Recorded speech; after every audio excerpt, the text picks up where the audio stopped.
Aloha and welcome to the revised edition of my 9/11 program, which was initially produced in the early part of 2014. Before I continue, however, I must say one word of love and respect to my dear mother who passed on earlier this year.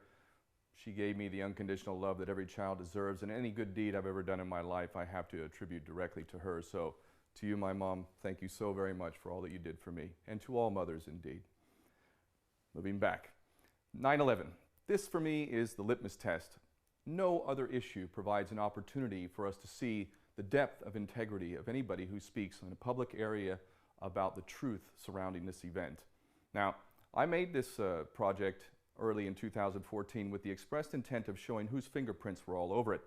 And in fact, I give very, very strong evidence to support who should be indicted. We don't need a new investigation. We need to indict certain individuals because the evidence that's already in the public realm is more than explanatory.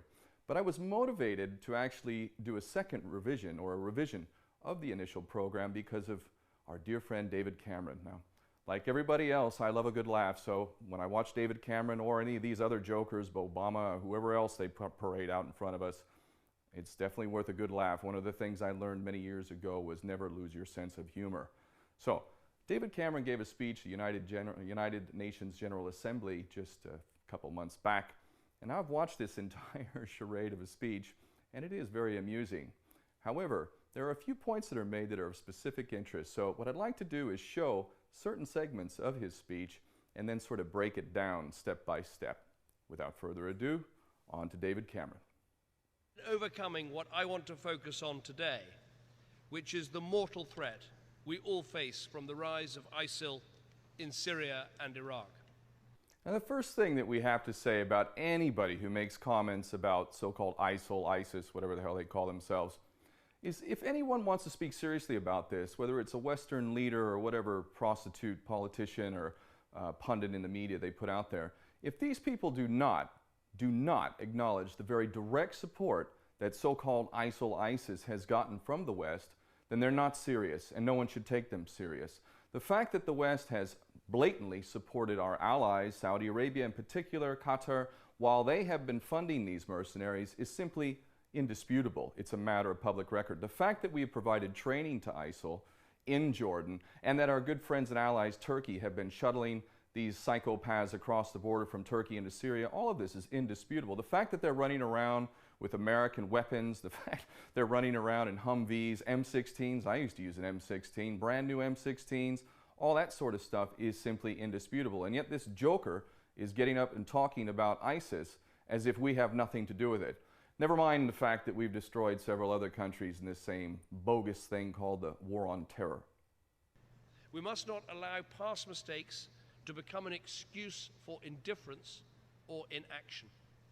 So this is incredible. We cannot let past mistakes. Are you talking about the mistake of invading Afghanistan and Iraq and also destroying Libya? Are you talking about the so-called mistake in which we invaded Afghanistan based on the pretext that Osama bin Laden was responsible, and yet not once has this man been indicted because even the FBI admitted they don't have any evidence linking Osama bin Laden to 9/11. So what the hell did we invade Afghanistan for? That's a pretty big mistake. And if you go back to the Nuremberg tribunals, wars of aggression are the supreme crime. People hung for that in Nazi Germany. I'm wondering why we don't have anybody hanging for the war of aggression that we fought in Afghanistan. And even more ridiculous and insane is the invasion and occupation of Iraq that is translated to the deaths of 1 million, perhaps 2 million, millions of refugees, millions of orphans running around without a parent or even both parents as a result of this. And then we go to Libya, in which we've totally destroyed that country.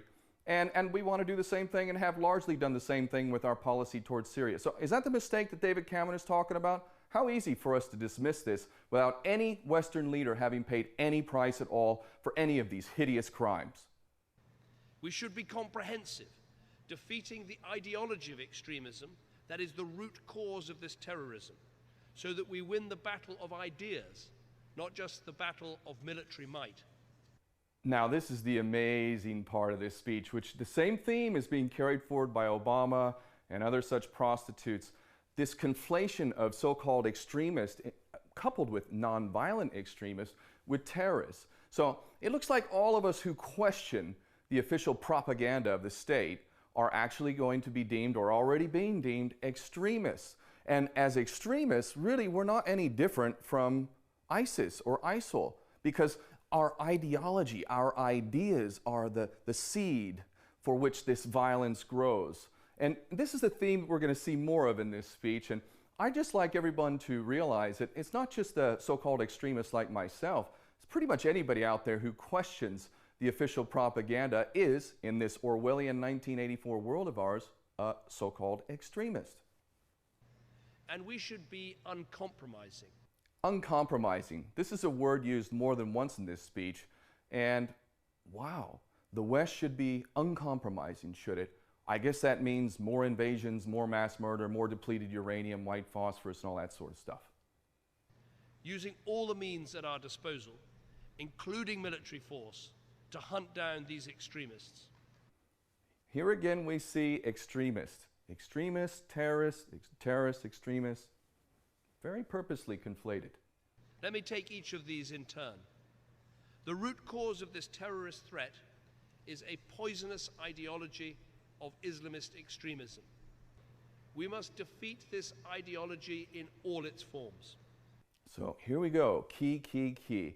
We must defeat this form of extremism in all its forms, in all of its forms. So, not just the violent extremists, all of its forms, including, you quote, non-violent extremists. Definitely got to fight that. As evidence emerges about the backgrounds of those convicted of terrorist offenses, it is clear that many of them were initially influenced by preachers who claim not to encourage violence, but whose worldview can be used as a justification for it. We know this worldview, the peddling of lies, that 9/11 was somehow a Jewish plot. Aha, here we go. This is to the heart of the matter here. We know this worldview, don't we? Like those who peddle the lie that 9/11 was a Jewish plot. Are we to deny that Jewish Mossad agents were celebrating the 9/11 attacks and filming the event while other bystanders were wondering what the hell is going on? These same Jewish Mossad agents were talking about this on Israeli television, the so-called dancing Israelis. How about the Jewish Israelis who were caught with explosives in their van? This hits at the crux. Actually, this is the motivation for doing this revamped, revitalized, and improved version of this 9/11 program, because at the end of the day, the litmus test of 9/11 is those who will speak honestly about whose fingerprints are all over this. And I can tell you, the powers that be are so deathly afraid of those of us who have the courage to speak out about who is responsible for 9/11, because indeed it involves Jewish agents, including Jewish Mossad agents, including so-called dual national traitors in the United States. Many of the people actively involved in the false flag that is 9/11 are in fact Jewish. And those of us who are not afraid to say it, of course, must be called extremists, mustn't we? Or that the 7/7 London attacks were staged. Yes, the idea that the 7/7 false flag was somehow staged. Well, let's talk about the explosives under the tube, which blew up. How did somebody carrying a backpack with explosives manage to put a backpack on the deck of a tube car and have that explosion actually come up from under the floor? That was explosives planted underneath, and there's a myriad of other things that show that indeed that was another false flag event. But again, those of us who can see the obvious must be extremists. The idea that Muslims are persecuted all over the world as a deliberate act of Western policy. Wow, now this is just incredible. The idea that Muslims are being targeted as part of Western policy. Wow, who would have thought that? Who would even suggest something so crazy? I don't know, maybe the fact that we've targeted Muslims who were falsely blamed for this event. Clearly Muslims did not carry out 9/11. No way Muhammad Atta drinking booze, snorting cocaine, going out with a stripper. Yeah, he was on a jihad. None of these people knew how to fly these planes. They were CIA stooges running around like idiots, getting paid to go here, go there, everywhere, and be the patsies. And yet all the evidence makes this clear, and yet we've invaded only Muslim countries. We are targeting Muslims. We still have people, Muslims, in Guantanamo. Who knows how many we've tortured and killed that we don't know about. Oh, God forbid we start looking at Western policy for what it is and actually seeing that it's targeting Muslims. And we must stop the so-called non-violent extremists from inciting hatred and intolerance in our schools, our universities, and yes, even our prisons. And here we go again, the non-violent extremists. Welcome to the club if you, like me, are sick and tired of these prostitutes spouting their lies. It is an embarrassment for any of us who live in the West to see these absolutely insane psychopaths get up and talk this rubbish that they talk, and the idea that we're the extremists when in fact it is our governments who are sending off American and British sons and daughters along with whoever others involved in the so-called coalitions we create to kill innocent people, including by this stage hundreds of thousands of children and women, defenseless people. But of course we're the extremists, those of us who are sick and tired of these insane policies. George Orwell in 1984 have nothing on David Cameron. Would we sit back and allow right-wing extremists, Nazis or Ku Klux Klansmen to recruit on our university campuses? No. No, we wouldn't allow that. We wouldn't allow psychopaths who speak such rubbish to actually become prime ministers and presidents now, will we? Psychopath, pathological liars. No, we wouldn't allow that. All right, no, actually that is what we allow, don't we? Finally, when the safety and security of our people is at stake, we must be uncompromising in our response. So here we are again, that word uncompromising. With the safety and security of our people at stake. Well, okay, let's dissect that just a bit. You know what the odds are of actually being killed by a terrorist incident in the UK and around the world, in fact? It's roughly 1 in 20 million. Now, I want you to think about that, especially the next time you go to take a shower. Because the next time you go to take a shower, beware of the fact that you have a much greater chance of falling, hitting your head and dying than you do from a terrorist incident. But I don't see the police state being justified by the fear of people dying in the bathtub. No, I don't see that at all. But I do see everyone's rights being taken away based on an absolutely ridiculous, insane, false, so-called war on terror in which we can violate people in the most obscene of ways, invade, occupy, torture, kill, imprison with no due process, and take away whatever rights we supposedly had under the US Constitution or Magna Carta in the UK. Uncompromising. Yeah, right. My message today is simple. We are facing an evil against which the whole of the world should unite. Indeed, we are facing an evil in which the whole world should unite. And it ain't who we're being told, that's for damn sure. These absolute traitors, Cameron, Obama, Bush, Blair, you name it, whoever they trot out next, these traitors have represented us. They have used your taxes, my taxes, to kill people en masse. Indeed, the evil that exists is one of which we are responsible, most particularly those of us from the United States, Britain, and Israel. This unholy alliance, this true axis of evil, these three countries which effectively have destroyed all due process of law, turned international law into nothing more than a tool of the most greedy and psychopathic leaders that exist on this planet. Indeed, this evil is something that we should all unite against. And as ever, in the cause of freedom, democracy, and justice, Britain will play its part. Thank you. Oh, indeed, Britain will play its part as it always does. We can count on good old Britain. And you know what? This David Cameron, I really need to thank you, David, very, very much. When such an idiot like yourself gets up and speaks this kind of rubbish, it really does serve as motivation to actually redouble my efforts and actually speak the truth, uncompromisingly, as you would say. So I want to thank the viewers for this program because I have heard from many of you that you indeed have thought that this was the best 9/11 program that you have ever seen. I take that as a huge compliment because I know of many great works, many great people who have spoken honestly about 9/11. So hopefully this new and improved version will attract even more viewers, and hey, maybe I'll get lucky and be convicted of nonviolent extremism in the UK.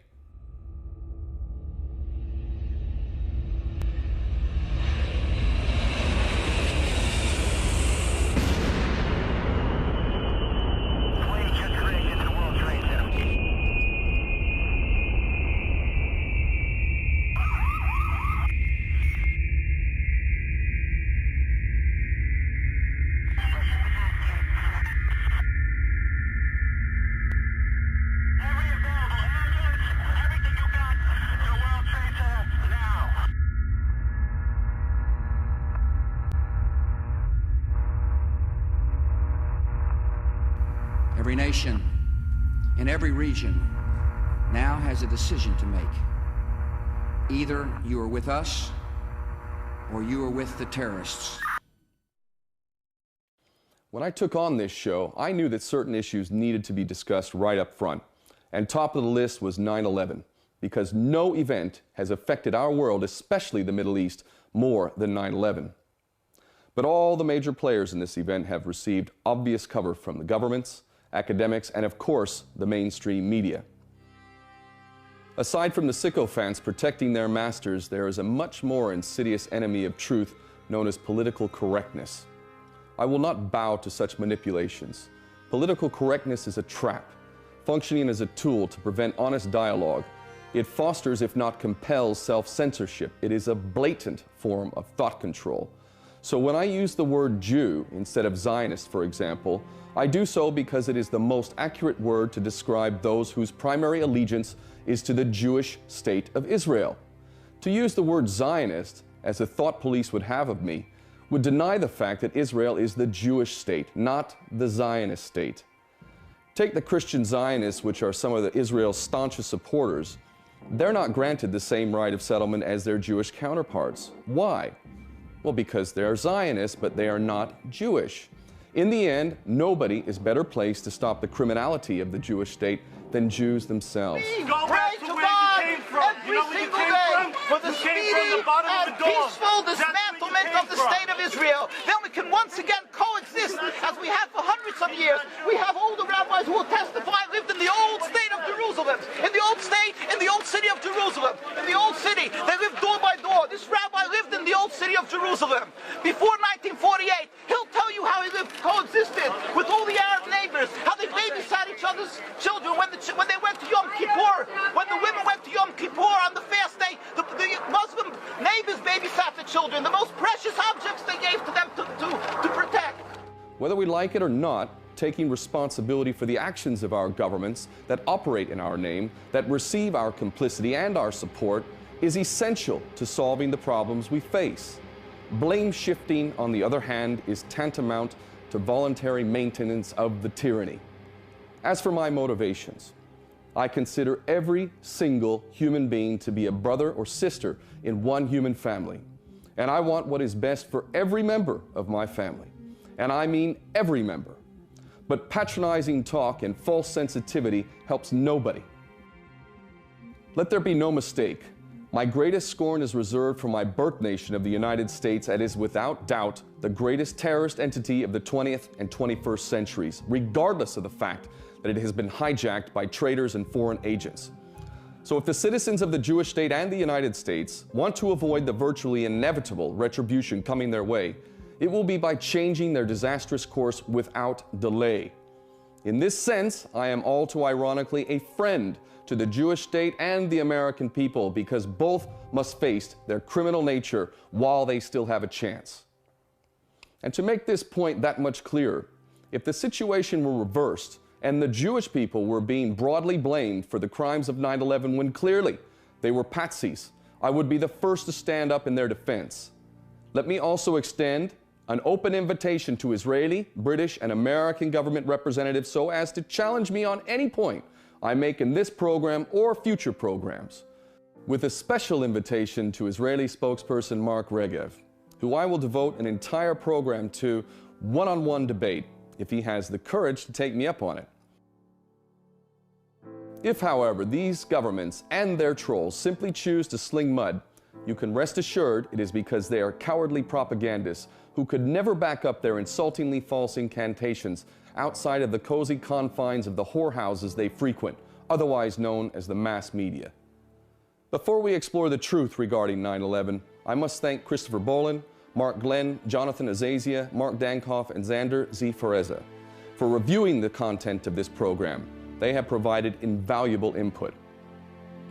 Now, the first thing to discuss about 9/11 is the fact that this event is quite possibly the greatest mind control event in human history. Certain aspects of it are so stark, so profound, that within this historic event can be seen a tremendous gift.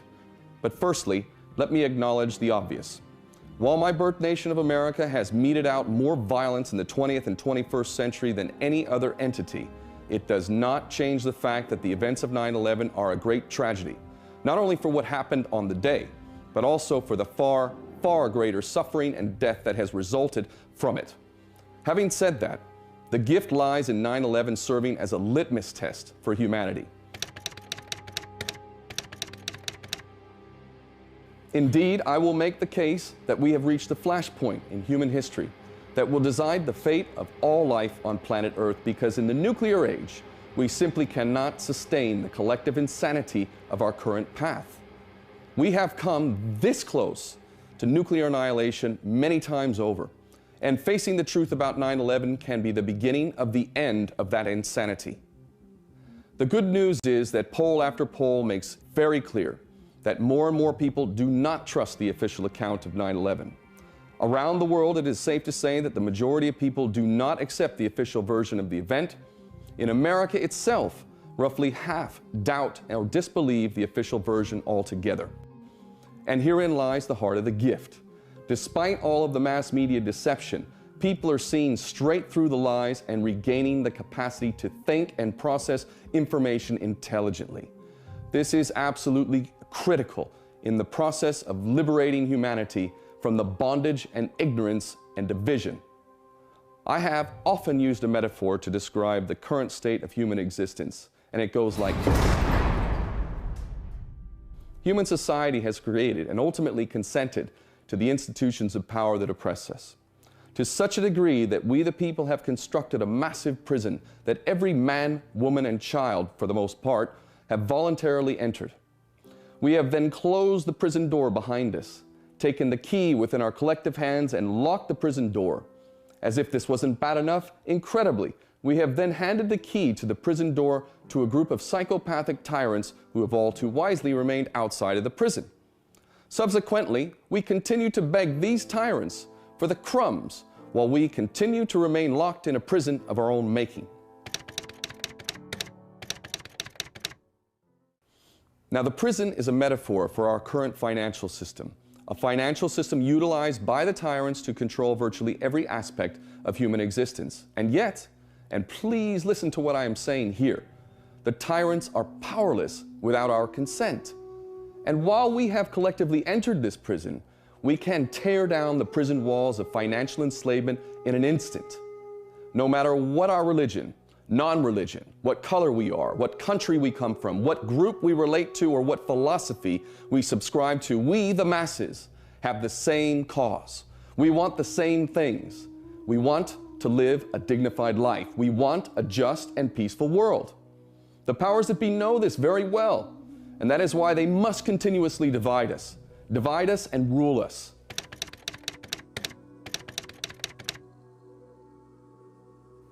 The key to the maintenance of their tyranny is hoodwinking us into fighting each other for the crumbs from their lavish tables.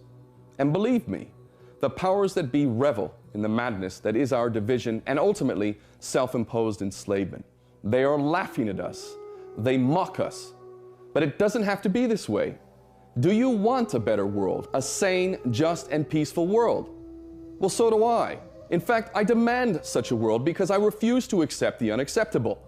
And while I hold the tyrants responsible for ungodly amounts of suffering and injustice and death, I cannot ignore the fact that they could not possibly have achieved this without the massive compliance from the masses, from us. Which brings us back to an uncomfortable truth, which is that we are guilty to one degree or another. I want to issue a huge apology to a group to which I am not a member. Because as I will lay out very clearly, if there is one group that cannot be held responsible for the 9/11 event, it is the very group blamed for this crime.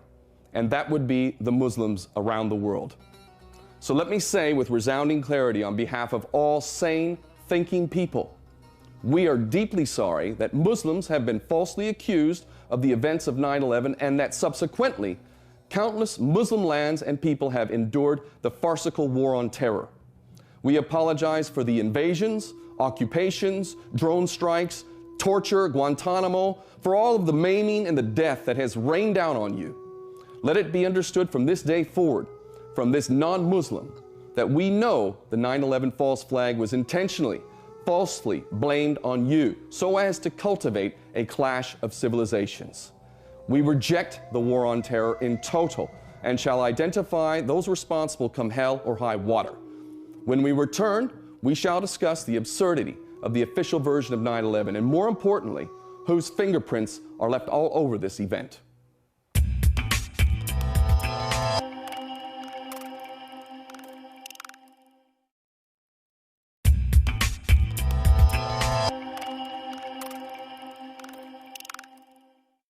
The official version of 9/11.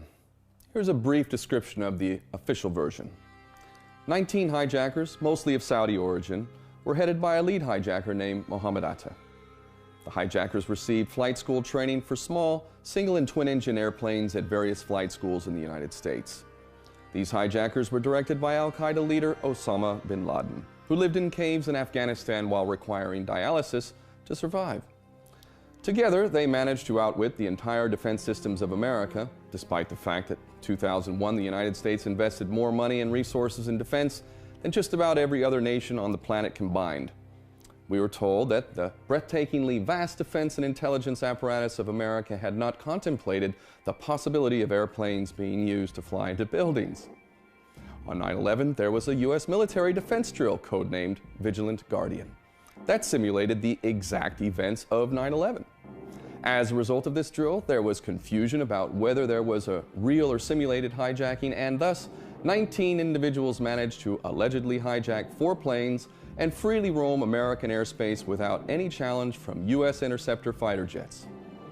The official version tells us the hijackers successfully hit 3 out of 4 targets on 9/11, with one airplane being brought down by heroic passengers who shouted, "Let's roll," before overwhelming the box cutter-armed Muslim fanatic terrorists. The other planes, however, hit the Twin Towers and allegedly the Pentagon in Washington, D.C. as well, which happens to be the most heavily guarded airspace on planet Earth.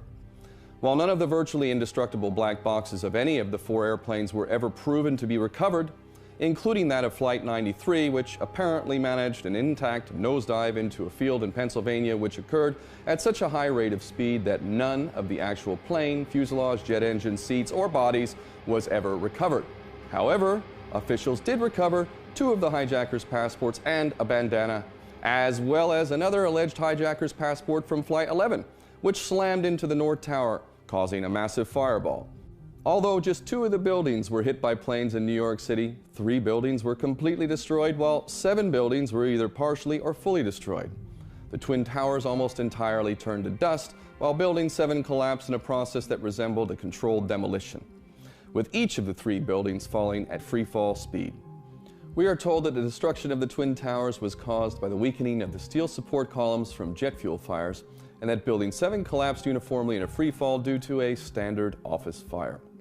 This is the first and only time in history that has occurred to such buildings, steel support, steel frame buildings.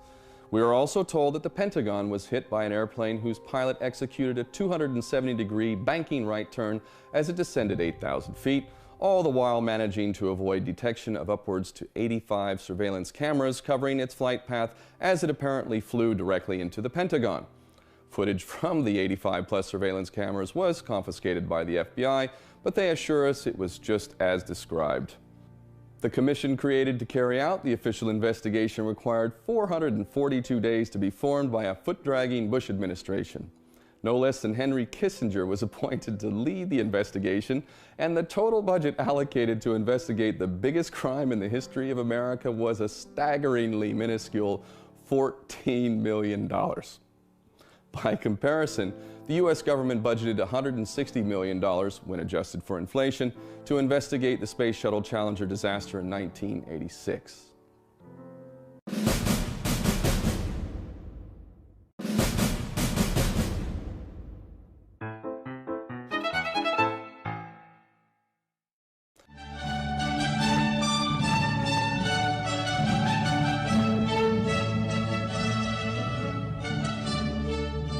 On the morning of September 11, 2001, 19 men armed with box cutters, directed by a man on dialysis in a cave fortress halfway around the world using a satellite phone and a laptop, directed the most sophisticated penetration of the most heavily defended airspace in the world. overpowering the passengers and the military combat-trained pilots on 4 commercial aircraft before flying those planes wildly off course for over an hour without being molested by a single fighter interceptor. These 19 hijackers, devout religious fundamentalists who like to drink alcohol, snort cocaine, and live with pink-haired strippers, managed to knock down 3 buildings with 2 planes in New York. While in Washington, a pilot who couldn't handle a single-engine Cessna was able to fly a 757 in an 8,000-foot descending 270-degree corkscrew turn to come exactly level with the ground, hitting the Pentagon and the Budget Analyst Office where DoD staffers were working on the mystery of the $2.3 trillion that Defense Secretary Donald Rumsfeld had announced missing from the Pentagon's coffers in a press conference the day before, on September 10th, 2001. Luckily, the news anchors knew who did it within minutes. Osama bin Laden. The pundits knew within hours. Osama bin Laden. The administration knew within the day. Terrorists who committed these acts and those who harbor them. And the evidence literally fell into the FBI's lap. That a hijacker's passport was found blocks from the World Trade Center crash site, if you can believe that. But for some reason, a bunch of crazy conspiracy theorists demanded an investigation into the greatest attack on American soil in history. That investigation was delayed, underfunded, set up to fail, a conflict of interest, and a cover-up from start to finish. It was based on testimony extracted through torture, the records of which were destroyed. It failed to mention the existence of WTC-7, Able Danger, P-TECH, Sibel Edmonds, OBL and the CIA, and the drills of hijacked aircraft being flown into buildings that were being simulated at the precise same time that those events were actually happening. It was lied to by the Pentagon, the CIA, the Bush administration, and as for Bush and Cheney, well, no one knows what they told it because they testified in secret, off the record, not under oath, and behind closed doors. It didn't bother to look at who funded the attacks because that question is ultimately of little practical significance. Still, the 9/11 Commission did brilliantly answering all of the questions the public had, except most of the victims' family members' questions, and pinned blame on all the people responsible, although no one so much as lost their job, determining the attacks were failure of imagination. Because nobody in our government, at least, and I don't think the prior government that could envision flying airplanes into buildings. Except the Pentagon, FEMA, NORAD, and the NRO. The DIA destroyed 2.5 terabytes of data on Able Danger, but that's okay because it probably wasn't important. The SEC destroyed their records on the investigation into the insider trading before the attacks, but that's okay because destroying the records of the largest investigation in SEC history is just part of routine record keeping. NIST has classified the data that they used for their model of WTC-7's collapse, but that's okay because knowing how they made their model of the collapse would jeopardize public safety. The FBI has argued that all material related to their investigation of 9/11 should be kept secret from the public, but that's okay because the FBI probably has nothing to hide. This man never existed, nor is anything he had to say worthy of your attention, and if you say otherwise, you are a paranoid conspiracy theorist and deserve to be shunned by all of humanity. Likewise him, and her, and her, and her, and him. Osama bin Laden lived in a cave fortress in the hills of Afghanistan, but somehow got away. Then he was hiding out in Tora Bora, but somehow got away. Then he lived in Abbottabad for years, taunting the most comprehensive intelligence dragnet employing the most sophisticated technology in the history of the world for a decade, releasing video after video with complete impunity and getting younger and younger as he did so, before finally being found in a daring SEAL team raid which wasn't recorded on video, in which he didn't resist or use his wife as a human shield, and in which these crack special forces operatives panicked and killed this unarmed man, supposedly the best source of intelligence about those dastardly terrorists on the entire planet. Then they dumped his body in the ocean before telling anyone about it. Then a couple dozen of that team's members died in a helicopter crash in Afghanistan. This is the story of 9/11, brought to you by the media which told you the hard truths about... His head could be seen to move violently forward. And... They took the babies out of the incubators. And... Mobile production facilities. And... The rescue of Jessica Lynch. If you have any questions about this story, you are a batshit, paranoid, tinfoil, dog-abusing baby hater and will be reviled by everyone. If you love your country and or freedom, happiness, rainbows, rock and roll, puppy dogs, apple pie, and your grandma, you will never ever express doubts about any part of this story to anyone. Ever. This has been a public service announcement by the Friends of the FBI, CIA, NSA, DIA, SEC, MSM, White House, NIST, and the 9/11 Commission. Because ignorance is strength. Let us never tolerate outrageous conspiracy theories concerning the attacks of September the 11th, malicious lies that attempt to shift the blame away from the terrorists themselves, away from the guilty. Conspiracy theories, conspiracy theories. Conspiracy theories.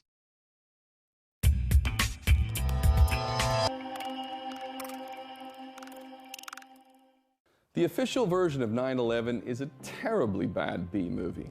It is a massive insult to our intelligence and all too significantly reveals the depth of mind control that many in our world are subject to. All too ironically, those of us who are not so brain dead as to believe the official version are called conspiracy theorists, despite the obvious fact that the official version of 9/11 is in fact, you guessed it, a conspiracy. It just so happens to be the most ridiculous conspiracy of them all. And let us not forget these important facts. Osama bin Laden himself denied any involvement in 9/11. And before you have that knee-jerk reaction of saying he confessed to it on video, hold that thought. With regard to America's supposed need to invade Afghanistan in pursuit of bin Laden, the Taliban stated on record that they would extradite him if only the United States would adhere to this paltry little thing called due process of law, which also involves another little thing called evidence. As it turns out, the U.S. decided in favor of invading and occupying two nations and turning them back to the Stone Age. As far as the evidence is concerned, it's a sort of don't worry about it kind of thing, so bin Laden was never actually charged with any crime regarding 9/11, with the FBI stating in 2006 that there was, quote, no hard evidence linking bin Laden to 9/11. Going back to the supposed bin Laden video confession, if the FBI does not believe it, why do you? As for the supposed 19 hijackers, there is no video evidence of any of the hijackers boarding the planes, from airports controlled by Israeli security no less. Several items have been used as evidence to implicate these patsies, but these are ridiculous. As already mentioned, 3 passports belonging to alleged hijackers were supposedly recovered. In the case of Satam al-Sakami's passport, it is said to have survived the plane crash's explosive fireball in the North Tower, falling hundreds of feet to the ground and then randomly picked up by a passerby who delivered it to the New York Police Department. In pristine condition, no less, with no burns, tears, or rips, with the picture and name perfectly visible. Once again, no bodies or plane wreckage was recovered from the alleged Flight 93 crash site in Shanksville, Pennsylvania, supposedly because the plane crashed at such an incredible rate of speed that apparently everything vaporized. Nonetheless, 2 passports, a martyrdom note, and a red bandana that is said to have been worn by one of the hijackers was remarkably recovered.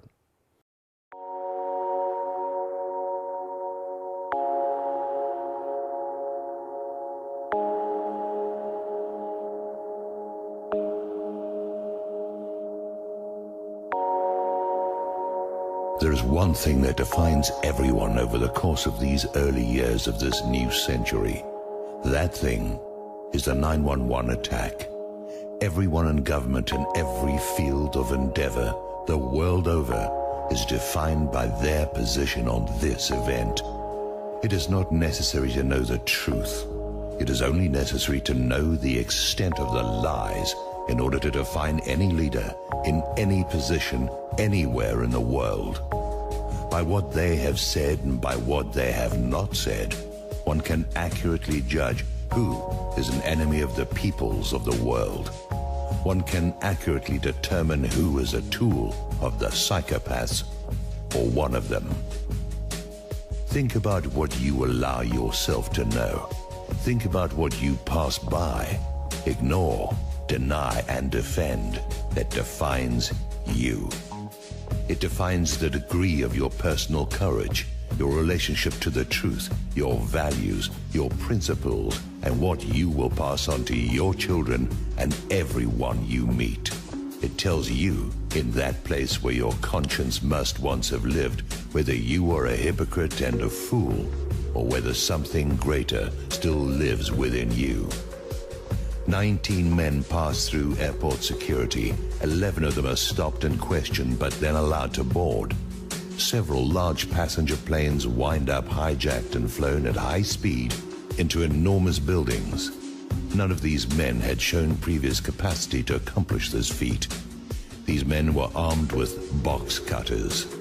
No jet fighters were scrambled to intercept these planes, although the authorities in charge of such actions knew immediately what was happening. Airport traffic controllers were ordered to destroy all recorded evidence of the event. Some of them physically broke the CDs and scattered the pieces into different trash containers at the airports. Within hours, 3 of the biggest buildings in the city, buildings designed to absorb the impact of the very planes which hit them, all crumbled into their own footprints at the speed of free fall. It was said that the fire, which burned below the melting point of steel, caused this to happen. No fire in history had previously accomplished such a thing, not once. Previous fires had burned hotter and longer, yet no building fell. Now, 3 have fallen in one day. Months later, the wreckage burned white hot beneath the surface, and clear cuts and support beams were photographed. A passport from one of the hijackers appears on a city street, undamaged. Cars are discovered at airports with flight training videos and Qurans. Apparently the men, who were deeply religious enough to give their lives to attack these buildings, thought nothing of leaving their sacred texts behind. Some weeks later, 7 of the alleged hijackers are found to be alive in their native countries. Some days earlier, some of these men were observed drinking and having lap dances in a Florida bar. This sort of behavior is not normal for such men as these. Around the same time, the ringleader of these men and some associates were observed by the FBI boarding a gambling boat belonging to Jack Abramoff. These men were tracked to Las Vegas and watched by the FBI, yet they passed through the airport security checkpoints. Even though 11 of them were stopped and questioned, they still boarded. On the day of the event, several men were observed videotaping the attack as it happened. They were seen to be dancing and celebrating as well. The police stopped and arrested them. They were found to be Mossad agents. Sometime later, they were quietly released and returned to their home country with no reasons given. The men videotaping and celebrating had to have known about the attack in advance in order to have been in a position to film it. Members of the bin Laden family, the man accused of masterminding the attack, were immediately flown out of the country. Bin Laden denied any connection to this attack. Direct evidence of this exists, and no evidence of his admitting his involvement exists. All of this is fabrication and hearsay.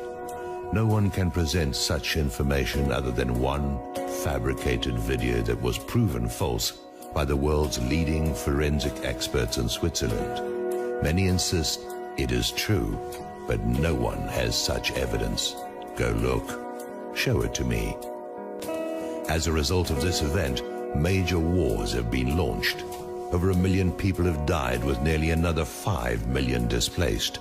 An investigation was launched into the event against the wishes of the president and vice president, and rubber-stamped with pre-dawn conclusions, even though the evidence did not support these conclusions. The wreckage was gathered together and shipped overseas. No one was allowed to investigate it. In every event in New York City, in a Pennsylvania field, at the Pentagon, all of the evidence is contradictory. The amount of evidence on every level that directly refutes what we have been told fills thousands of pages. Meanwhile, the administration and the Congress belligerently oppose any inquiry into the matter. People in government who have questioned the official story have been fired from their jobs or driven from office by the very party they are a member of. University professors are fired for discussing it. Major websites composed of experts in their fields are ignored and even censured. Casual investigation of who benefited and who engineered actions of global impact based on official 911 findings all lead to the same parties. It is incontrovertibly true that one organization, PNAC, called for an attack on American soil in order to facilitate what followed. Members of this organization held key positions in and around the present administration. Therefore, here is what you must know, given that the official story is patently absurd. anyone.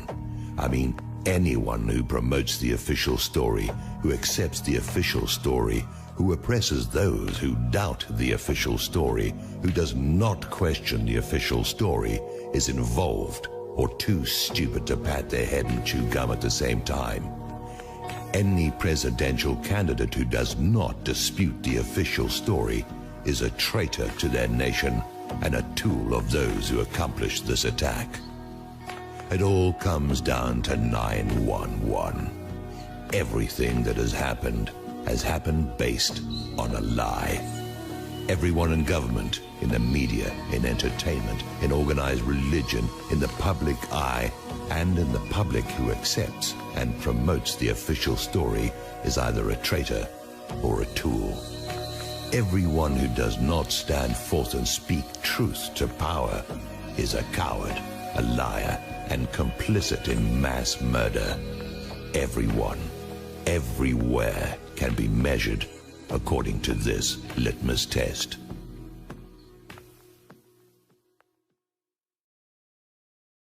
So now, let us extract ourselves from the collective insanity required to even entertain the official version of 9/11. Instead, let us take a look at reality and the evidence around 9/11 that is part of the public record. As you will see, this evidence indicts certain players who were indeed motivated by a religious fanaticism, but they are not Muslims.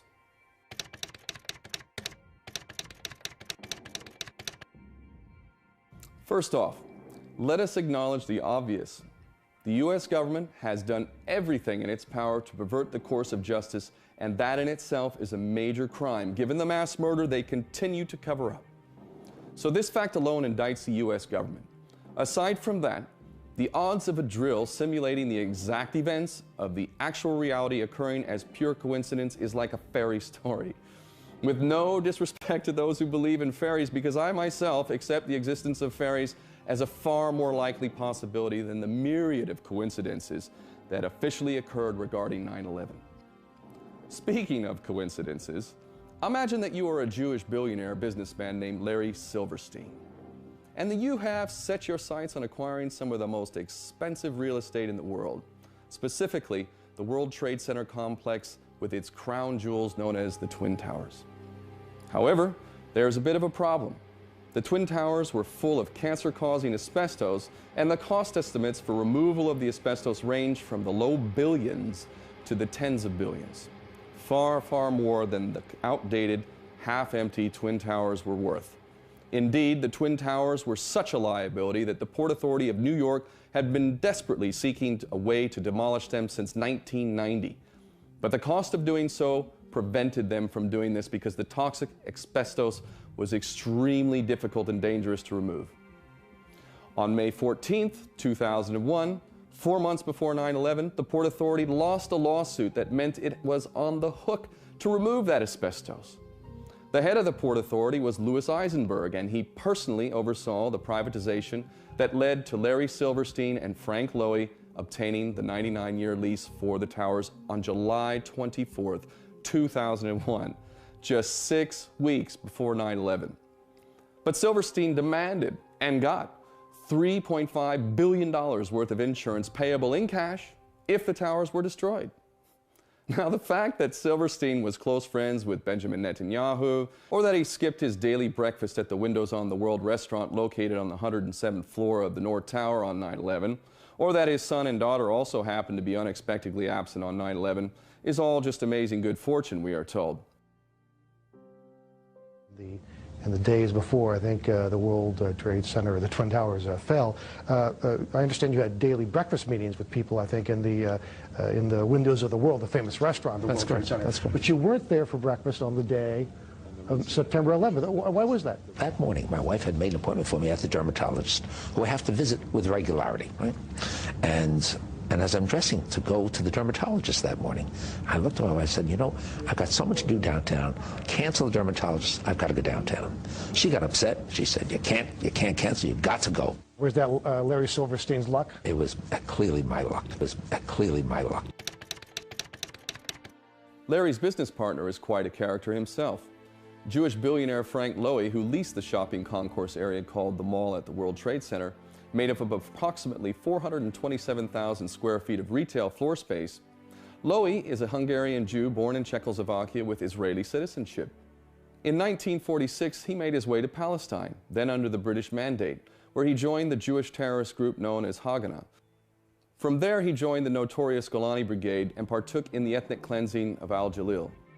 Lowy is personal friends with the entire Likud leadership, Netanyahu, Sharon, etc. He lives in Israel part of the year and has established numerous think tanks to promote Israeli geopolitical interests.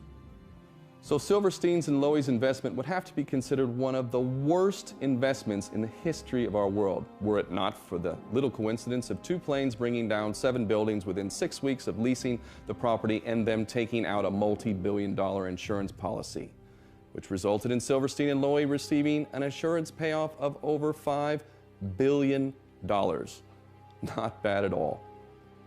When Silverstein was asked why he purchased the Twin Towers lease, he simply said, quote, "I felt a compelling urge to own them."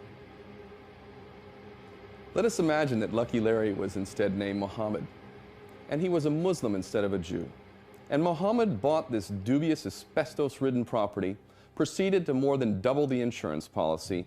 Then, as the world watches while his buildings disintegrate 6 weeks later, Mohammed even directs that one building be, quote, pulled. And subsequently, good old Mohammed gets a tidy $5 billion profit. This one's for Larry Silverstein. Last time we talked, sir, I asked you if you could address some of the 9/11 conspiracy theories that you are accused of. Sadly, your response has actually invited more of them. I mean, for the record, everybody knows your infamous comments on PBS where you said pull Building 7 on 5/25 on the day of 9/11. They were not sure they were going to be able to contain the fire. I said, you know, we've had such terrible loss of life. Maybe the smartest thing to do is pull it. And they made that decision to pull, and then we watched the building collapse. Your official response was that it was the firefighters. My question is, it was pretty clear that you meant the building, and if it was the firefighters, they already are outside the building by 12 because the water lines were broken. Ask the question. And the fire chief that you said you spoke to, Fire Chief Negro, denies talking to you on that day of 9/11. Can you answer those questions and address the theories against you? I suggest to everybody's consideration that we all look at the thousands of pages of testimony that have been rendered in the many years since 9/11, and let's use today's session for something that's... Are you aware of testimony of bombs in the building before the building collapsed, sir? Are you aware of that testimony? Sir, there's testimony by Barry Jennings. Sir, you don't have to touch me. Listen, I'll walk away. All I'm asking is a question. I don't have to be kicked out. It's a legitimate question. You don't have to put your hands on me. But all I'm saying is, no, I'm not. I'm here asking. The question was not answered. That's why I have a grievance. Okay. Larry Silverstein was told not to come into work. That's why him, his daughter, and his son never showed up to work on 9/11. He put an insurance policy on the buildings. Reporters, do your job. Please ask some questions. It is like a tragic comedy that we as people have allowed ourselves to be conned into ignoring the mountains of evidence that indicts traitors within the U.S. government and military, as well as dual nationals, Jewish Israelis, who happen to have also advertised their desire for a, quote, new Pearl Harbor type event that would allow them to carry out a perpetual war policy for reasons of greed and power. Wrapped up in a blanket of patriotism, of course. Whether you knew any of this or not, it has been hidden in plain sight. Who had the power to pull off 9/11 without a hitch? Who had the most pressing motive? Who had the money to pay for all of it? Who had control of the military and NORAD to force it to stand down while 4 passenger planes went to their designated targets? Who knew the intricacies of U.S. commercial flights to get around the FAA air traffic control? Who had the power, if needed, to operate planes by remote control? Who had control of the courts in the United States to make sure that no wrongful death claims were trial? Who had control of disposal so that all the steel girders of the Twin Towers were shipped to China before they could be chemically analyzed? Who had the power to control the NYPD and the NYFD? Who had the power to allow dozens of suspects to escape to foreign countries, especially Israeli suspects? Who had the technology to bring down steel-girded buildings built to withstand forces much greater than aberrant planes and nominal fires? Who had the advanced computer knowledge to coordinate the attacks? Who had the state-of-the-art knowledge about explosives and detonators? Who had control of the press and media to curtail investigations? Who is the most familiar with and has political control over the city, New York, at which the attacks took place? Who has a history of unprovoked attacks or even false flag operations, some of which have been directed at the United States? Who has a network of spies operating in the United States that could facilitate the attacks? Who has personnel in almost every sector of the American federal government to create a massive cover-up? And lastly, as any detective would ask, who benefits? Who benefits, cui bono, from the attacks? Israel had the motive, the power, the money, the influence, the technology, the terrorist history, and most of all, was the only one who benefited from 9/11. Benjamin Netanyahu, who admitted in an off-guard moment that, quote, we're benefiting from one thing, and that is the attack on the Twin Towers and the Pentagon, and the American struggle in Iraq. These events swung American public opinion in our favor. The day after, Netanyahu said something even more incredible. In regard to the 9/11 attacks, he said, quote, it's very good. Folks, we have only just begun to reveal the fingerprints of this crime scene. But the next question is, are we ready to face the truth? Well, I believe we are. So let us imagine a crime so audacious that it was practically advertised before it was even committed. In addition to the incredible act of false flag terrorism that is the 9/11 operation, I am talking about the supreme crime of aggression, defined by the International Criminal Court as the planning, preparation, initiation, or execution of an act using armed force by a state against the sovereignty, territorial integrity, or political independence of another state. Well, that is precisely what these criminals in positions of public trust did. First they planned, then they boldly laid out those plans in two documents. The first one, written in 1996, was entitled Clean Break, a new strategy for securing the realm. And it argued for regime change in Iraq based on the pretext that Saddam Hussein was a security threat developing weapons of mass destruction. Sound familiar? The second document, written in 2000, called for much, much more than regime change. That document was entitled Rebuilding America's Defenses, Strategies, Forces, and Resources for a New Century.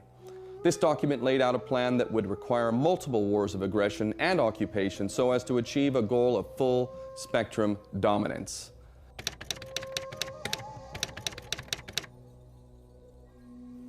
The name of the group proposing these criminal policies was the Project for a New American Century, or PNAC. And their membership happens to read like a who's who in Jewish Israeli American politics.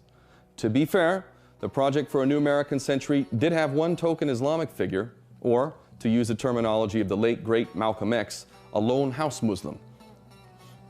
Getting back to the plans of PNAC and the goal of full spectrum dominance, basically this involves the American empire establishing global control of air, land, sea, and space, and cyberspace. In order to achieve this goal, a primary objective was to seize the world's largest energy reserves, specifically the oil and gas reserves of the former Soviet republics in the Caspian Basin, as well as the oil of Iraq, the former requiring the control of a pipeline route to deliver said oil and gas to international markets. Another objective was to establish permanent military bases in this strategic area so as to ensure rapid deployment to any trouble spots where the natives might just get a little bit restless. Now, the PNAC plan complemented another goal known as the Greater Israel Project.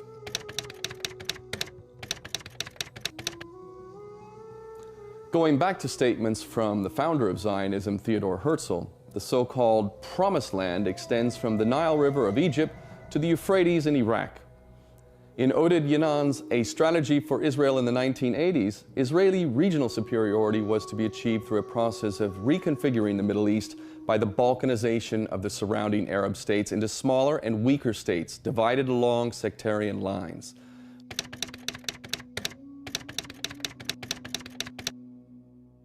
Lebanon, Syria, Egypt, Jordan, and Saudi Arabia were all in the crosshairs, but Israeli strategists viewed Iraq as their biggest challenge of all.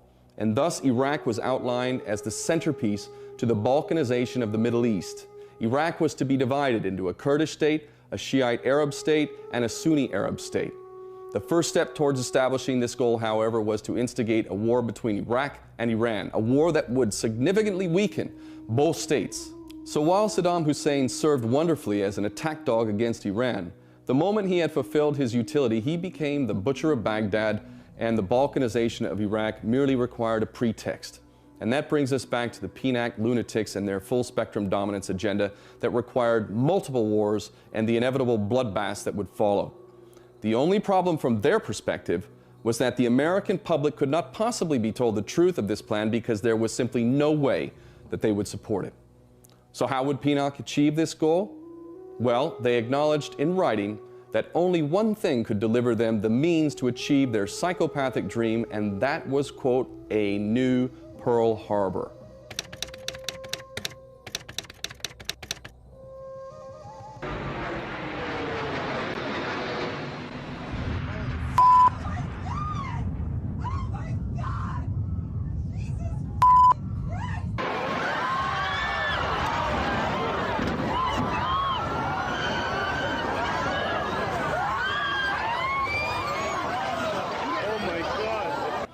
Only such an event could whip the American public up into the fever pitch of vengeance that could serve as the pretext for multiple wars. And lo and behold, the gift of 9/11 was provided, and the farcical war on terror was born.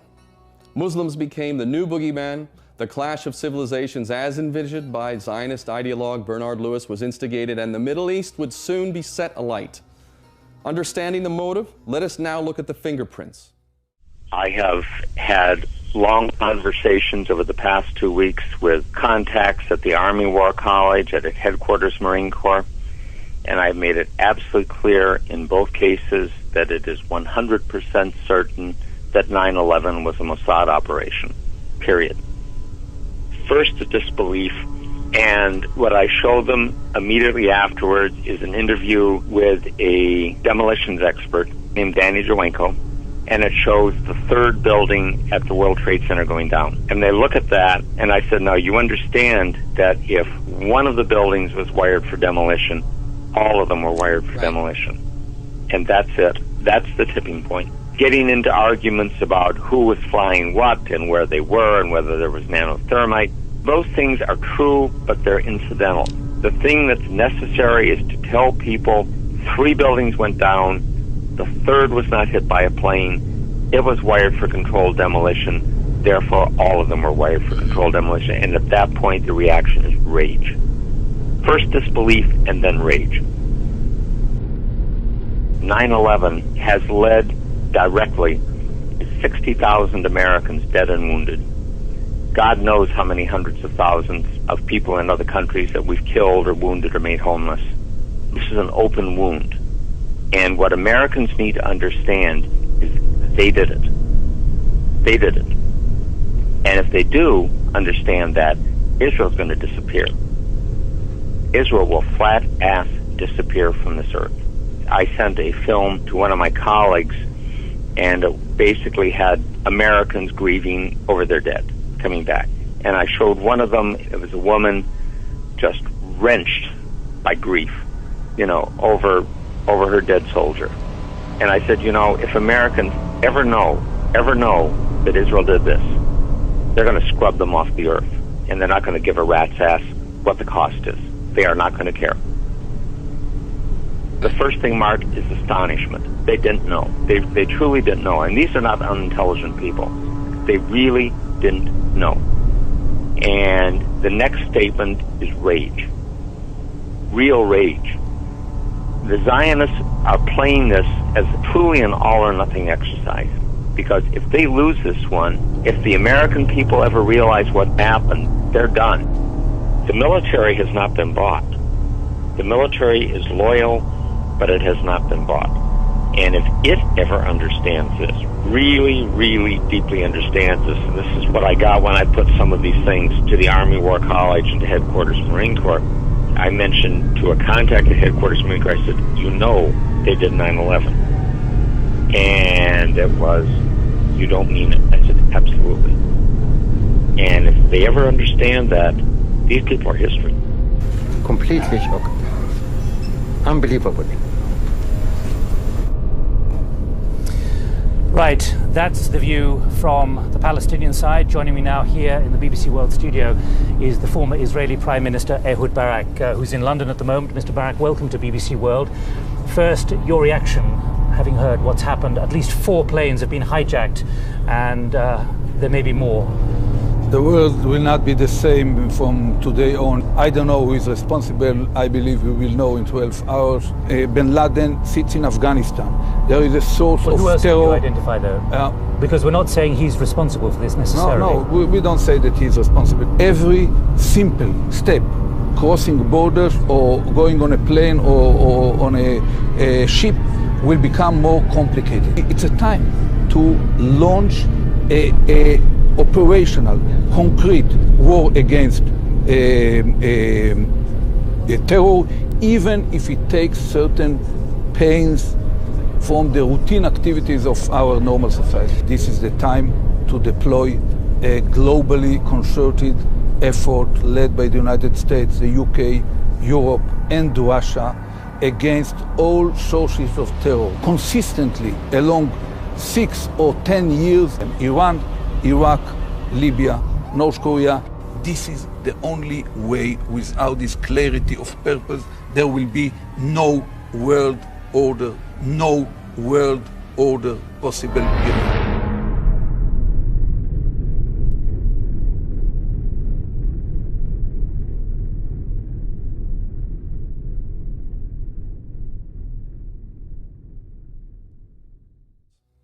Perhaps you recall news reports on 9/11 purportedly showing Palestinians dancing with joy on the day. This could hardly have been any more insightful for an already thoroughly traumatized American public. Atmosphere, the V sign for victory being displayed in East Jerusalem today among jubilant Palestinians that the United States had been subject to this attack.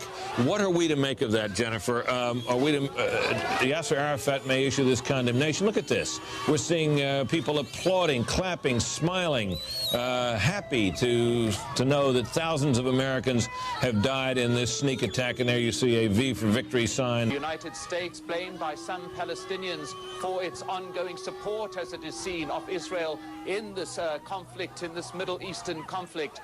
However, while some Palestinians were taking to the streets in apparent celebration, one youth was quoted as saying, as he received a sweets handed around in celebration, "This is a sweet from Osama bin Laden," he said.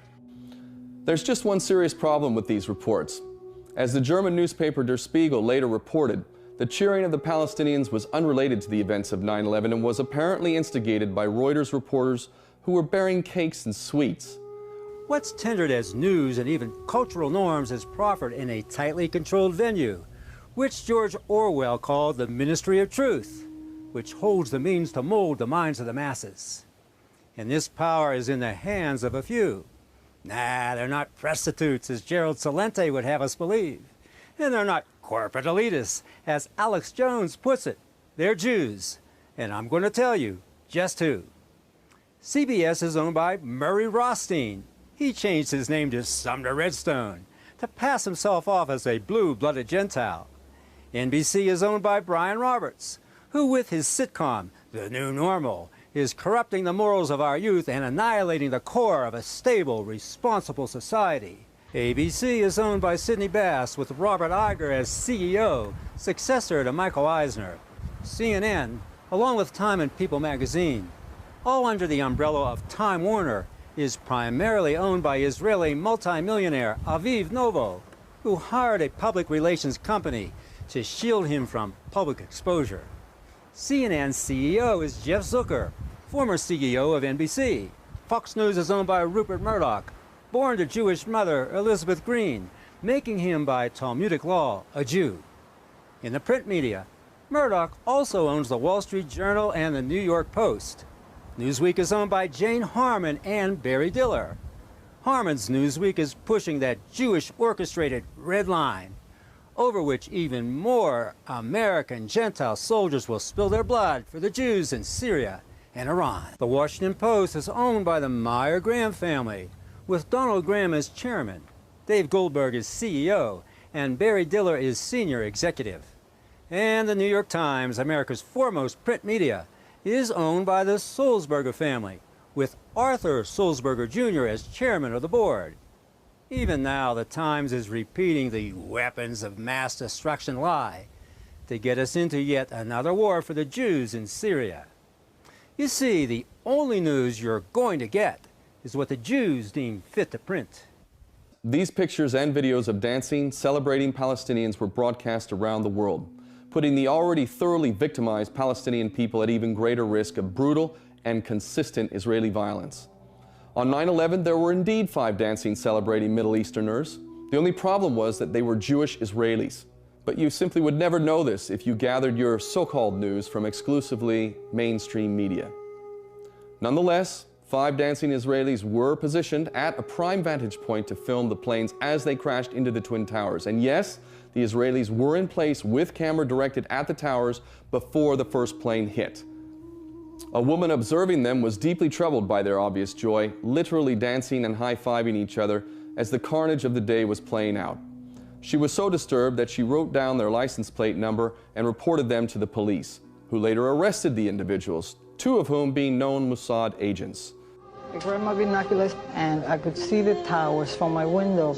And this is where I'm looking. And all of a sudden, down there, I see this van parked. And I see 3 guys on top of the van. And I could see that they were like happy. You know, they didn't look shocked to me. You know, they didn't look shocked. I thought it was very strange. We had received an all-points bulletin, and I just happened to see the van and, hollered over to my lieutenant. I think that could be the van. We checked it out, and it was.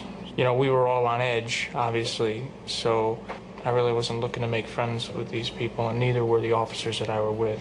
Once we started talking to them, they were pretty much like, hey, we're not against you, we're with you.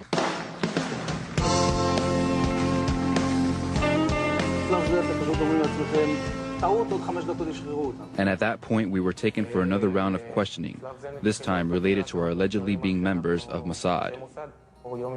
The fact of the matter is, we are coming from a country that experiences terror daily. Our purpose was to document the event.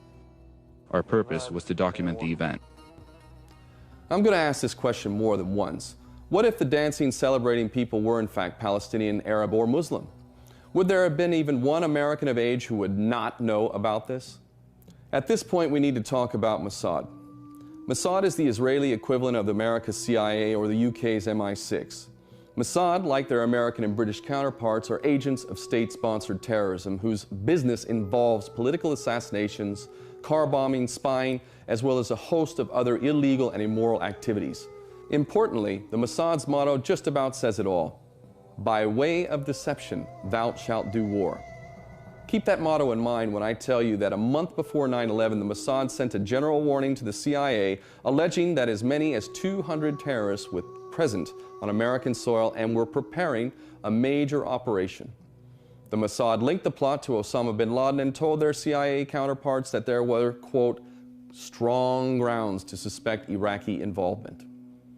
On the evening of 9/11, 2 mysterious calls were placed to the New York City Police Department in which the callers claimed to have witnessed a group of Palestinians and Arabs constructing a bomb in a van that was headed towards Holland Tunnel. The police apprehended the suspects, and the truck bomb story was independently reported by CNN, Fox News, ABC News, CBS News, and other major media outlets. And word late tonight that 2 suspects are in FBI custody after a truckload of explosives was discovered around the George Washington Bridge. That bridge links New York to New Jersey over the Hudson River. Whether the discovery of those explosives had anything to do with other events of the day is unclear, but the FBI has 2 suspects in hand, said the truck load of explosives, enough explosives were in the truck to do great damage to the George Washington Bridge. But they arrested the 2 suspects and they're questioning them as we speak. The reports we're getting now, 2 or 3 men arrested on the New Jersey Parkway. Deborah, can you hear me now? Yes, I can. That is the information that I'm getting from 2 sources, that there was a van either on the New Jersey Turnpike or the Garden State Parkway, and that it was near the George Washington Bridge. There were 2 or 3 men who were in the van. The van was pulled over. It is not clear why the van was pulled over, but when it was, law enforcers found tons of explosives inside of the van. Perhaps you noticed that the ethnicity of the suspects arrested while attempting to detonate a massive bomb in New York City on 9/11 was not mentioned by any of the mainstream media. So I posed the question, if they were Palestinians, Arabs, or Muslims, do you think this detail might have been reported? Furthermore, what do you think the chances are that you would be unaware of this story if the culprits were in fact Palestinians, Arabs, or Muslims? Well, they weren't. They were Jewish Israelis, and this is a classic example of a false flag operation to which Israel has a long history. Probably the most unusual, if not shocking, event of the day came in the form of another white van that was stopped by a New York Police Department on 9/11.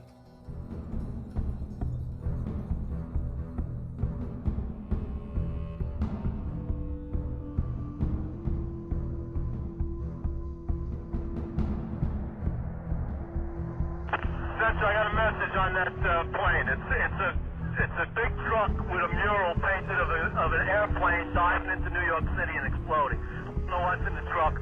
The truck is in between 6th and 7th on King Street. All right, 10-4. I'll send the issue in the bomb squad there for West King. The 4? You got that last message? That's fine. With a mural painted airplane diving into New York, blowing up. 2 men got out of the truck, ran away from it. We got those 2 under. That's good. You got those? Are you holding those 2 guys, Kay? We have them under. Let's get some units going there. Listen to that. Beat the shit out of them. All right, get in. See that? Talking to you. All right, listen, you need any further on those 2 guys over there? You all right over there, Kay? We have both suspects under, Kay. We have the suspects who drove in the van exploded. We have both of them under, Kay. Let's get some help over here. Nah, I'm sending you a shoot there. I just want to make sure you and your guys are all right over there, Kay. That's all. What's the location of that, Kay? Put them up. You know, we have both Neotrans driven that exploded. Resurrect. Police recordings indicate that this van had a mural painted on the side that literally depicted a remote-controlled plane crashing into the World Trade Center and exploding. The van's occupants were arrested and were referred to as ethnic Middle Easterners in a U.S. government report. Of course, if they were Palestinian, Arabs, or Muslims, this incident would have been plastered all over the media as proof of an Arab-Islamic conspiracy behind 9/11. But few have ever heard of it, simply because it was another bungled false flag for which Israelis were ultimately responsible. The Israeli newspaper Ma'ariv has reported Israel's former Prime Minister Benjamin Netanyahu has publicly said the September 11th attacks have been good for Israel. Netanyahu said, quote, "We're benefiting from one thing, and that is the attack on the Twin Towers and Pentagon and the American struggle in Iraq," end quote.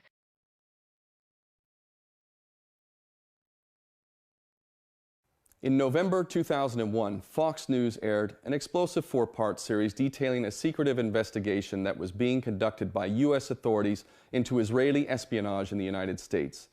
The report revealed that around 200 Israeli spies had been arrested by American authorities, the largest spy ring to be uncovered in U.S. history.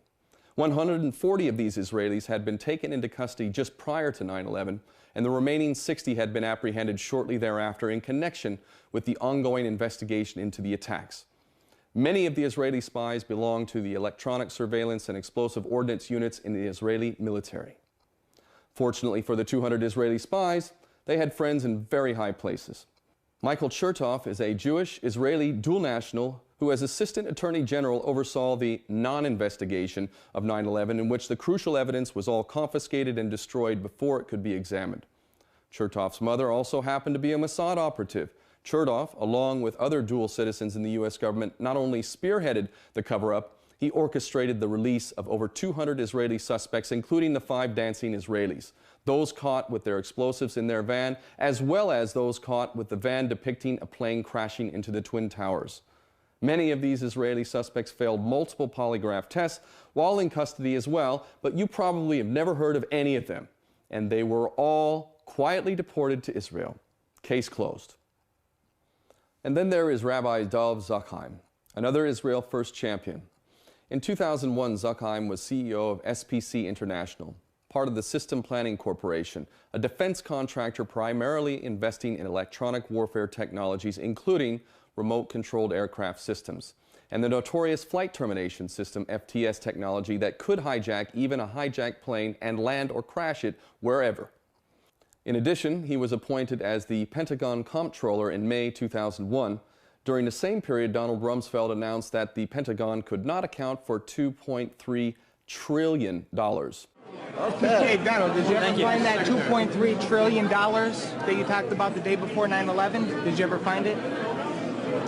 It was always there, and what the problem was tracking it through the system. So when I arrived in the Pentagon and they told me that they can't track $2.3 billion that had been accumulated over the period before I got there, it turns out that there was not a legal problem or a loss. It was a matter of the complexity of the systems and tracking it all the way through. Mr. Secretary, we gotta go. Sorry, guys, sorry. Zakheim is also a co-author of the Project for a New American Centuries position paper, Rebuilding America's Defenses, making him intimately aware of the need for a, quote, new Pearl Harbor. Let us also recall that Flight 175, which allegedly hit the South Tower, and Flight 11, which allegedly hit the North Tower, were Boeing 767s because Rabbi Zakheim was in charge of a company that had access to Boeing 767s and the technology to retrofit them with remote control piloting systems. When we look at the alleged Flight 175 as pictured on the news media and official reports, it appears to be a retrofitted Boeing 767 that Zakheim's company had access to, and it furthermore appears to have a flight termination system attached, which might be a better explanation for the expert piloting of aircraft on 9/11. Second plane was an unmarked silver fuselage. Mark, were you close enough to be able to see any markings on the airplane? It definitely did not look like a commercial plane. I didn't see any windows on the sides. And it didn't look like a commercial jet. It was a military plane. Could be a drone aircraft. That's an aircraft that's guided electronically to its target without having a pilot. The plane circle around and actually come on to the opposite side of the building and smash into the Trade Center. It was great, to be honest with you. Rabbi Zakheim had access to the money, technology, and planes that were capable of carrying out 9/11, but don't worry, Philip Zelikow oversaw the official 9/11 investigation, and he has assured us that no Israelis were involved. So who is Philip Zelikow? He also happens to be a Jewish Israel First champion who Bush and Cheney selected to write the 9/11 Commission report. A year before that selection, Zelikow said the following: "I'll tell you what I think. The real threat is, and actually has been since 1990, it's the threat against Israel." But it gets better. Good old Phil describes himself as an expert in the, quote, creation and maintenance of public myths. He further defines public myth as a public presumption about history that may or may not be true, but which, nevertheless, exerts a powerful influence on the public opinion, and through that influence affects history.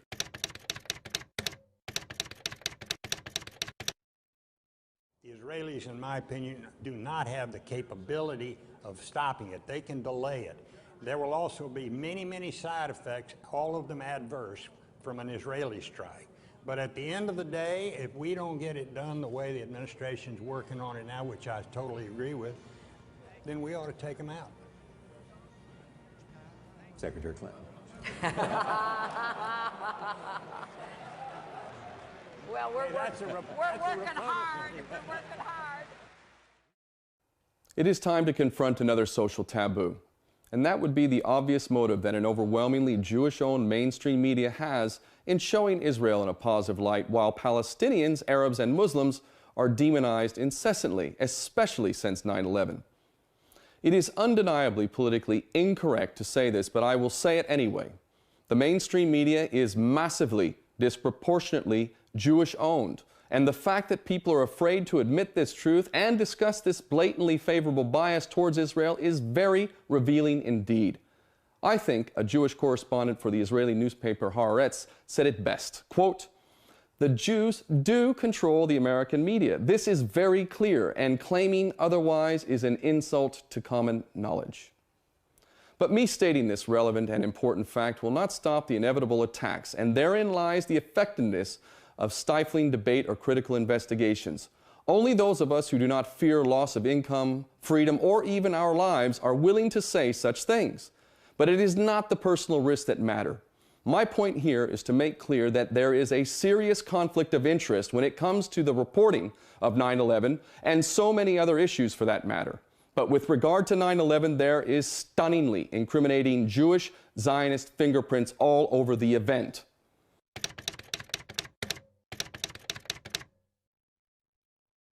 But I shall repeat, there is no possible way that Israel alone could have carried out the 9/11 operation. So let me be emphatically clear on this. There are many American traitors, some Jewish, many not, who swore to uphold the U.S. Constitution and yet committed high treason on 9/11. 9/11 was undoubtedly a joint false flag operation between the governments of Israel and the United States. If we had more time, I would also discuss the Israeli links to the anthrax mailings, Sybil Emmons, Colleen Rowley, Abel Danger, Mossad Front Company Urban Moving Systems, the National Transportation Safety Board acknowledging that there is no evidence of wreckage at Ground Zero from American Airlines Flight 11 or United Airlines Flight 175, P-TEX Enterprise Software and its links to Mossad, the corporation known as MITRE, which played a central role in subverting air traffic control networks on 9/11, the Israeli-owned Odigo instant messaging service that provided a warning to Jewish Israelis of the 9/11 events 2 hours before they occurred, Jewish judges like Alvin Hellerstein and Sheila Birnbaum who pressured the 9/11 victims' families into silence, ICTS, an Israeli company that provided airport security for every airport from which the allegedly hijacked planes operated, the killing of American patriot John O'Neill at the hands of Jerome Hauer, the 9/11 Commission report failing to mention Building 7, the unprecedented put options predicting the fall of American and United Airlines stock, the overwhelming evidence that the Patriot Act was written years before 9/11, and so many other truths/coincidences that the mere thought of them makes my head spin. Let this be understood. The matrix of power in our world is headed by the financial system. Those who control the issuance of money via the biggest banks are in fact the rulers of the earth, but only because we have allowed traitors in our governments to give them that power on our behalf. As long as that system remains, we will never know justice. The reason why the 9/11 myth exists at all is because the bankers are able to buy anything and anyone that can be bought. Through this inherently corrupt and unjust system, those with virtue and integrity are punished and ridiculed, while those motivated by greed and power are rewarded. This explains why virtually all politicians are lying criminals. They are nothing but political prostitutes. So the governments of the world are bought and paid for. Multinational corporations are likewise controlled. Education is nothing more than indoctrination. And of course, the mainstream media is nothing more than prostitutes of propaganda who are committed to keeping the people ignorant and divided. With regard to 9/11, they are providing aid and sanctuary to the mass murderers responsible for this event, which makes them, the mainstream media, criminally responsible as well. But once again, the head of the snake is the financial system, which translates to private control of the issuance of debt-based money. It is this system of power that corrupts every aspect of human society. Nonetheless, it is fragile because it inherently requires our consent.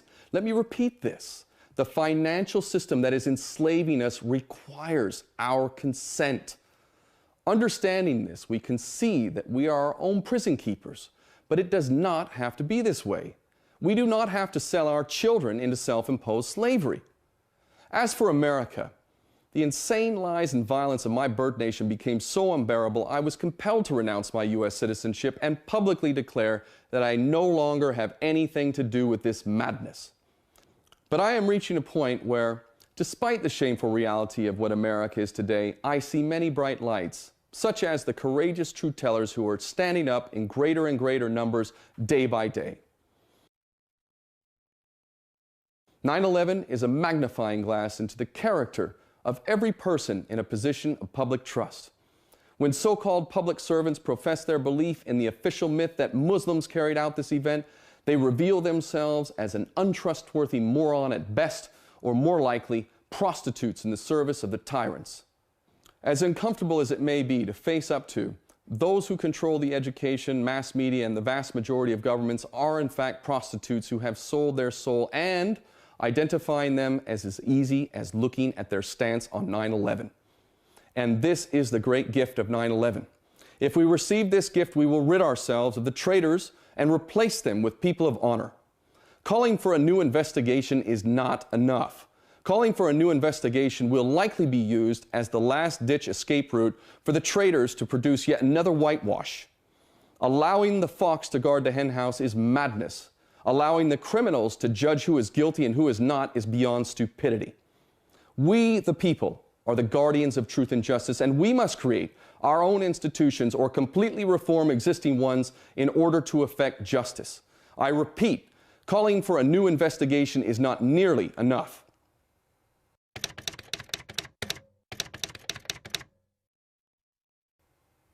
Number one on the to-do list is ending the private control of the issuance of debt-based money. After this, ending the United Nations 5 permanent member veto system is a bare minimum for UN reform. Anything less would require an end to the UN, as the UN system has facilitated massive suffering and death. No longer shall 5 permanent members be trusted to decide the fate of nations.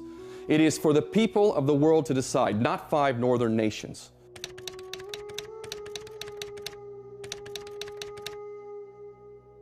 I would also call on the people of the world to demand reform at the International Criminal Court so that consent amongst nations is no longer required to punish international crimes. With that done, the key players in the invasion and occupation of Afghanistan and Iraq, especially George Bush and Tony Blair, must be immediately apprehended and delivered to The Hague and prosecuted for war crimes and crimes against humanity at the International Criminal Court. In addition, criminal charges must be brought against Israeli leaders for Operation Cast Lead, in which they mercilessly bombarded a captive population in Gaza for 21 days, a population that includes over 800,000 children.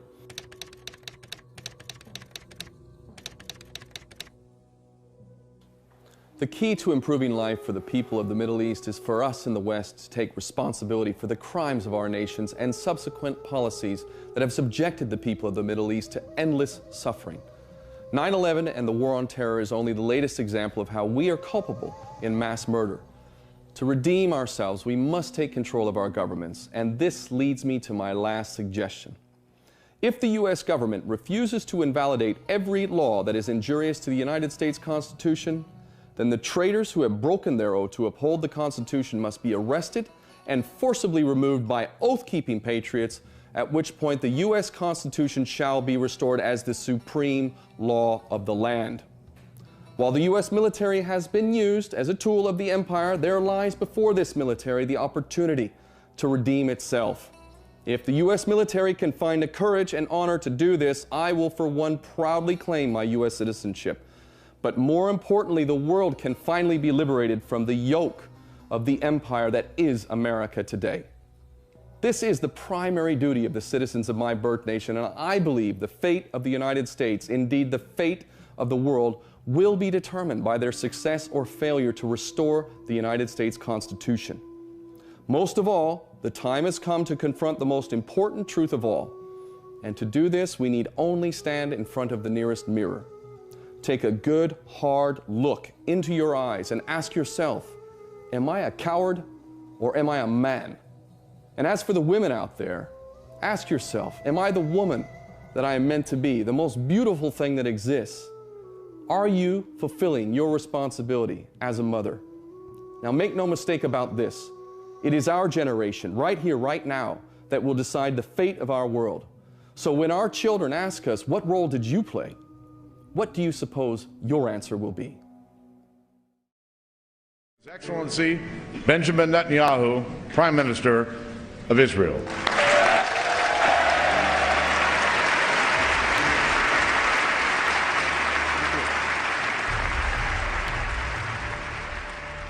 A nation can survive its fools and even the ambitious, but it cannot survive treason from within. An enemy at the gates is less formidable, for he is known and carries his banner openly. But the traitor moves amongst those within the gate freely, his sly whispers rustling through all the alleys, heard in the very halls of government itself. For the traitor appears not a traitor. He speaks in accents familiar to his victims, and wears their face and their arguments. He appeals to the baseness that lies deep in the hearts of all men. He rots the soul of a nation. He works secretly and unknown in the night to undermine the pillars of the city. He infects the body politic so that it can no longer resist. A murderer is less to be feared. The traitor is the plague.